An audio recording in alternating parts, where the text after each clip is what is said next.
नमस्कार, मैं हूं साक्षी जोशी। वेनेजुएला की बात करते हैं आज। दुनिया की सबसे वेल्दी ऑयल कंट्री। आखिर ऐसा क्या हुआ कि इस तरह से बर्बाद हो गया? जिस देश के लिए कहा जाता था कि ये तो डिनर करने भी अमेरिका जाते हैं, यानी पैसे की कोई कमी नहीं, लेकिन ऐसा क्या हुआ कि दाने दाने को मोहताज हो गया वेनेजुएला। वेनेजुएला की सरकार से आखिर क्या गलतियां हुई? आखिर वेनेजुएला के राष्ट्रपति निकोलस मादुरो को अमेरिका उठाकर क्यों ले आया? इस पूरे वेनेजुएला का क्राइसिस को बहुत ही आसान भाषा में आज हम समझेंगे। इस वीडियो को अंत तक जरूर देखिएगा और शेयर भी कीजिएगा। सब्सक्राइब नहीं किया है तो यूट्यूब पर साक्षी जोशी को सब्सक्राइब करें।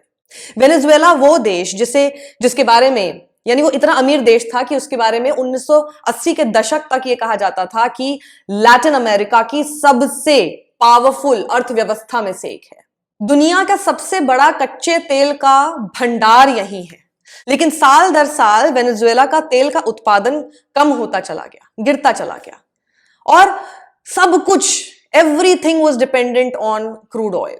मतलब पूरा रेवेन्यू आप मान लीजिए देश का मैक्सिमम इसी के ऊपर निर्भर कर रहा था।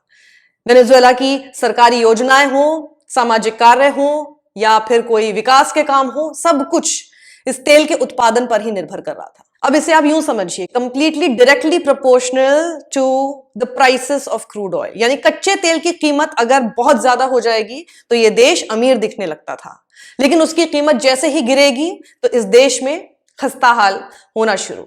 आप देखिए कि कितना ज्यादा सिर्फ एक चीज पर यह देश डिपेंडेंट था। ये मैं आपको आज इसलिए बता रही हूं, सभी देशों को, दुनिया भर के देश सीख तो ले ही रहे होंगे, और सीखने की जरूरत बेसिकली है कि किस तरह से देश नहीं चलाना चाहिए और कैसे सिर्फ एक चीज पर डिपेंडेंट नहीं होना है।